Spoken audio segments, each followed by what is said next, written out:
Here I have ULEFONE Armor 17 Pro, and today I'm going to show you how to enter safe mode on this device.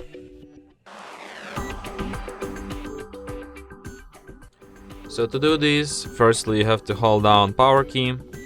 When this kind of turn off menu appears, you have to hold your finger on shutdown.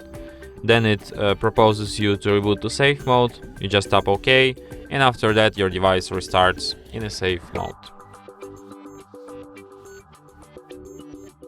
And as you can see, the sign here says safe mode, which is the proof that we are in a safe mode right now.